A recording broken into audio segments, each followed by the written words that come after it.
you very much for the introduction. My presentation is in two parts. I'm going to give you a brief introduction, some background, especially for some people who are not very familiar with LEED, a very quick overview. We're going to talk about sustainability and why is it important, especially for commercial properties, a definition of LEED, and we're going to see why it is important in various areas of LEED. Some minor research that exists out there. It's an increasing field for us academics, especially with more data that becomes available. It's really great for us. And why sustainability of existing buildings is extremely important. We're going to see some data. I'm a data person, so anytime I can get my hands on data, I try to play with them in different ways. And then we're going to shift towards the actual paper and kind of like the study focus, methodology that was followed, data and results and conclusions. So starting from the background, we can take a look and think about sustainability and the importance in terms of commercial properties from two different points of view. We can take a look from an economic standpoint or an environmental standpoint. Again, it really depends from where you're coming. If you're in the real estate area, you're more focused on the economic side. If you're from a sustainability perspective, you're focused on the second side. But both of these blend together. So from an economic standpoint, I have here more information about energy use. Why is energy use really important? Because that's the single largest item in the operating budget of a building. So it's hugely important for an owner, for a tenant. Depending on the type of lease, the tenant might be paying actually more, or depending on the type of triple net versus net, it might depend how the tenant actually pays for the energy cost. Some other studies, the EPA has done studies focusing on the decrease in energy costs. A 10% decrease in the energy use of a building actually can increase the net operating income of a building by 1.5%. So this is kind of like the economic side, just looking at one aspect, only energy savings and energy cost. Shifting into the environmental standpoint, what does a building represent in terms of the footprint, sustainability footprint or not? It actually represents 35% of the national electricity consumption. So it's a huge chunk in terms of how much electricity do these buildings actually contribute. Carbon footprint is also important. You see a lot of buildings, a lot of legislation. New York has innovative legislation in terms of carbon footprint and decrease of that. And some cities are going to follow shortly. So it is an important factor. Water use. Some cities are more critical of water use rather than other cities. In some cities you have plenty of water, so it's not an issue, but in other cities it is an issue. So these items are that hugely affect buildings, and the buildings obviously affect our environment. A few words about LEED. For those of you that might not be aware of what LEED is, LEED was launched by the U.S. Council of Green Buildings in 2002. Its leadership in energy and environmental design. There are actually 9 ratings that a building can accomplish. What is really important out of those 9 ratings is actually that the 8 ratings are focused on the design and construction phase of a building. There's only 1 rating that actually focuses on the operation of an actual building, which is critical because you might design something that is sustainable today, but if it's not actually working sustainably throughout time, then the building does not become sustainable in the long run. Assessment areas, it's really important. It's a holistic approach to building. It focuses on 6 different areas that affect our environment. Certification levels, a building can achieve, in all these 9 ratings, it can achieve 1 out of 4 rating system. And obviously the platinum level, which is the highest rating, only a few buildings achieve that because it's also extremely costly depending on the type of building you have. If it's new construction or existing, again, it might be more costly. Some academic research, a lot of research up to this point has focused on comparing green versus non-green. I'm not a really good proponent of that because every building is different. Now, if you include also sustainability, you kind of like make it worse. But there's an increasing body of literature out there that focuses on these kind of like trends. There's additional research on valuation and transaction frequency of green buildings versus non-green buildings. But again, there are challenges. I think it's really important to look at this slide. It's really important to see how many existing building is. And this is only the U.S. Just getting the numbers out of a real estate database and looking at what is our existing office stock. It's almost 2,000 buildings versus how many new buildings? 12 buildings. We're talking about 1.1 billion square feet versus 12.5 million square feet. So what's going to happen in those buildings? We need to address the issue of existing buildings because they're polluting more the environment versus a new construction, which is always higher in efficiency. So that's why I think it's really important to focus on existing buildings. This is another slide. This is taking it from an environmental standpoint. This is from the USGBC, which focuses on the different ratings which are relevant to commercial buildings. You have the commercial interiors, which is one of the ratings which can be achieved by a tenant. If a tenant stays there for 5-10 years, it makes sense. But if he stays here for 2 years, in a space for 2 years, it really doesn't make any sense to pursue LEED at that point if it's not in their mission statement, because it becomes an issue if it is in their mission statement. Core and shell, that's another certification that actually is relevant to commercial buildings. A lot of them get certified, but are they functioning eventually as sustainable buildings? That's another question. The LEED EBOM, existing buildings and operating management, or new construction. What is really important here is you have more than 1,300 in terms of buildings that receive certification as LEED new construction, and these are office buildings. But in terms of their square footage, in terms of the volume, obviously you see that you have bulkier buildings that are actually LEED B. The lumber is smaller, almost half, but the amount of square footage is really significant. And the main reason we're talking buildings that were built kind of like in the 1980s, so the floor plates are larger and less efficient than before. So what did the study actually do? The study took a look at private office buildings that were 20 stories or more and look at their performance, because I think it's important to, rather than comparing green versus non-green, comparing the performance of the building before and after it received certification. And there are some challenges in the study. The main reason is you have the first, especially with the database that was extracted from the U.S. Green Building Council, the first building that received certification was in 2004. So the data window is relatively short. It will be interesting to study this kind of like through time. The other issue is a lot of data are not always available from the building side, but the critical point is, can we actually identify certain factors, certain minimal factors, which can give us a story of what's going on with the building. So trying to get the information out of minimal, kind of like available sources in a really effective way. Finally, as I said before, there are 4 certification levels a building can achieve. So it will be really interesting to see, does it make a difference if you're a silver, a gold, or platinum building? You know, I assume people that work with this have a question. The real estate people always have a question like that because they want to see their bottom line, if they're going to sell it with higher premium or not. I'm not going to go in the nitty-gritty of the equations. You can actually read it through the books. So in terms of the data frame, I don't want to get all your eyes glassed over this morning, but there's detailed information in the actual paper. The data frame, especially with the database I'm dealing, the data come from the second quarter of '96 until today. The main reason why I kind of like minimize the window from the first quarter of 2003 in order to create a balanced kind of like data set, only because the first certification actually was effective in 2004. So that created a better balance in the before and after situation. Sustainability data, all of them came from the USGBC with some data cleaning, obviously. It's not always easy to get data even from them. It's not give them a call and you get the data.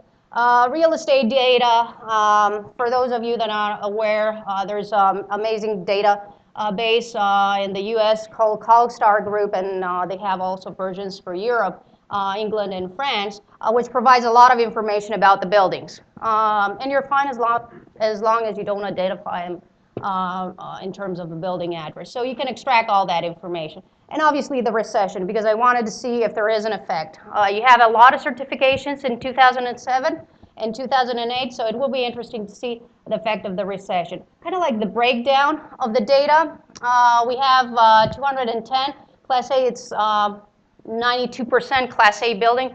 Again, that makes perfect sense. A lot of times, CoStar gets really pressured. If it's a LEED building, you cannot have it as a Class B. So there are a lot of kind of like nitty-gritty stuff in terms of determining a Class A versus a Class B building. But it's more obvious that a sustainable building, a LEED building, would be a Class A building. The overall market, you see basically that it's kind of like an interesting percentage. And you can take percentages both ways. You can take it by number of properties or by square footage. The bottom line is overall comparing to the market, and these are kind of like July data. So in terms of the number of properties is almost 12%. That's how much LEED buildings we have. And in terms of square footage is 16%. So it is a sizable data set. Go to the next one. The next question that someone might have is, what is the age distribution of these buildings? As you see here, it's actually a lot of buildings were built after the 1980s because you had a lot of incentives in the 1980s, a lot of tax incentives, so there were money put in commercial construction. In terms of the spatial distribution, where do we have these buildings? You have them distributed around the U.S. in 42 cities and 18 states. So it's a pretty kind of like interesting data set. Now you see certain states don't have any buildings represented. The main reason certain states don't have, Montana doesn't have kind of like a 20-story building. Or in some cases, they're not even interested because it might be one or two buildings in that market, and they're really not interested in making it LEED, kind of like putting the money in for the additional return. In terms of the breaking down of the certification levels, no surprise, a lot of buildings pursued the gold certification. For those of you that are in the U.S., there's new legislation that was passed, especially for government offices and government facilities. They need to be LEED Gold from 2014 and beyond. So all those tenants, all those government tenants are looking only at those buildings. They're discounting any other building. If you're not a LEED Gold, they're not going to be in your building. And a lot of buildings in major cities are pursuing those tenants. So actually putting in the additional investment is really important for them. But in general, you see that LEED Gold and followed by the LEED Silver are the most prominent certification levels. Platinum is really difficult to achieve, and we're talking here about existing buildings. There's a huge incentive that existing building needs to put in order to actually achieve that certification level. Let me close that. So the next thing that the study actually has is there are 4 cities that the data shows that there are more than 20 buildings, 20 high-rise buildings, which is not a surprise. If you take San Francisco, Houston, Chicago, and New York, it's obviously that you're going to have more than 20 LEED buildings. This map is not actually in the PowerPoint presentation that was given to you because I wanted to have an update map, and I also, in my initial version of it, I didn't include, and I thought it would be important to see, I'm sure someone would have the question, what is the market there? How many buildings are we talking about? So I have a kind of like cheat sheet here in terms of how many buildings we're talking about here. In terms of San Francisco, there are 80 buildings. And this is kind of like updated in early September, early this month. There are 80 buildings, 20 stories or more in the downtown market. And out of those 80 buildings, we have 52% that is currently LEED. At the time of the study, there were 39% that were LEED EB. So there's an increasing number of properties that are pursuing LEED. The spatial distribution of them is kind of like really interesting. This really shows the gold versus the silver versus the certified. So you see that you have concentration in certain routes in downtown San Francisco. Similar is the case in the majority of cities. Why? Because these buildings are in close proximity, so they're considered, some of them, directly competitive to each other. So if one building achieves LEED Gold, the other building is doing that in order to actually attract same tenants or similar tenants, and obviously increase their rent.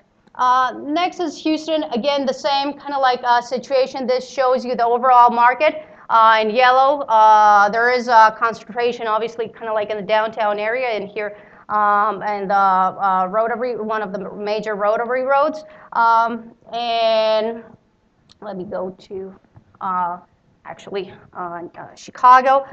Chicago is also an interesting case. Now we have a lot of properties that have not received their LEED certification. Chicago has 98 properties that are 20 stories or more, and 46% are currently LEED certified.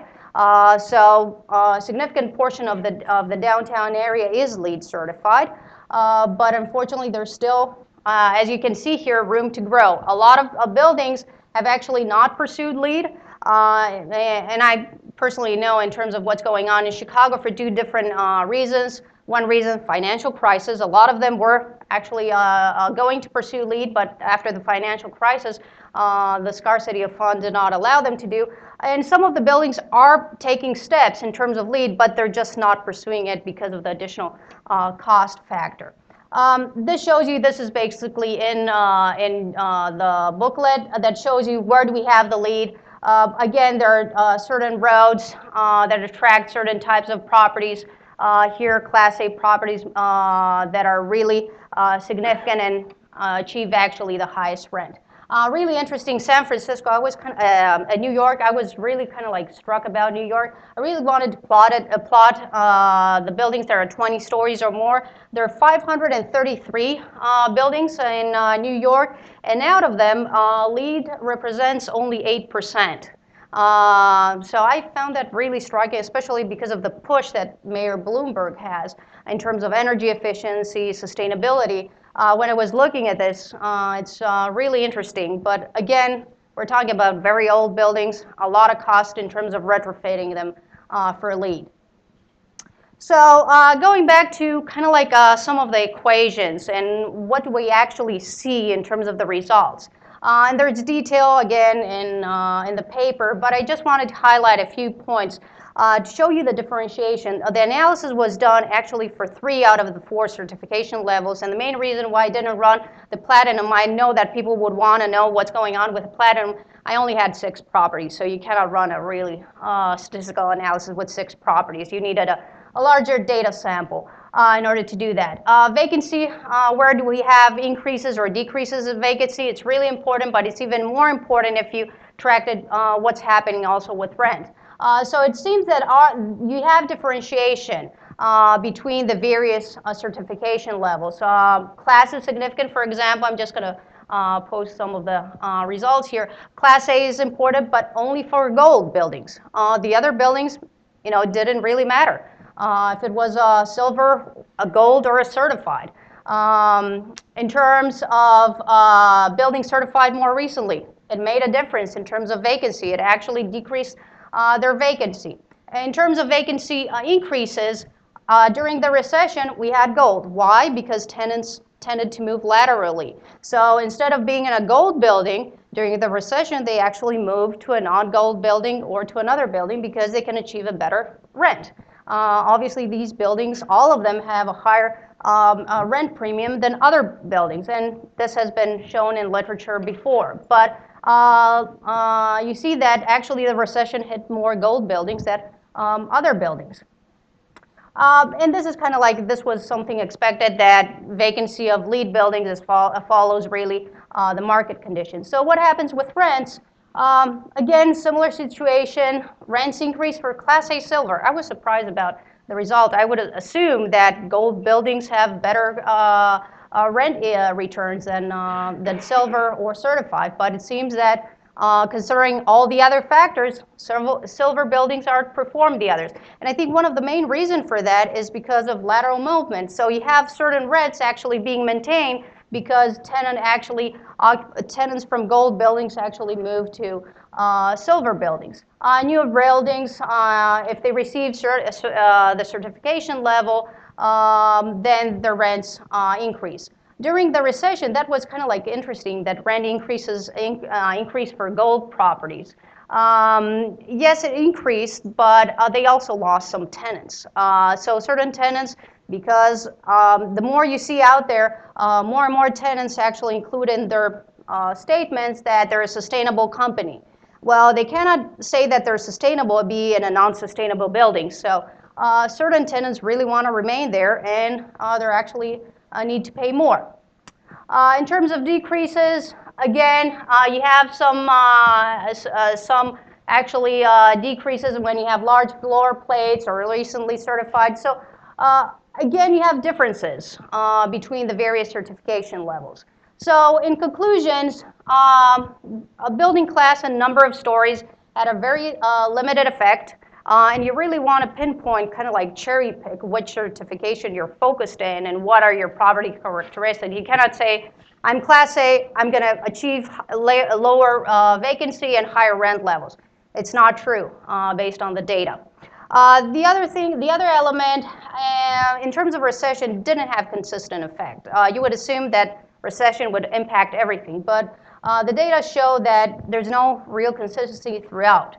Market vacancy affected vacancy rate both before and after LEED. And certified building rents were recession-proof. So it's really interesting. You would assume that certified buildings, that's the lowest certification level that you can achieve, and you're recession-proof. I was really shocked about this kind of like result, but it's really interesting, and I think it needs kind of like further study.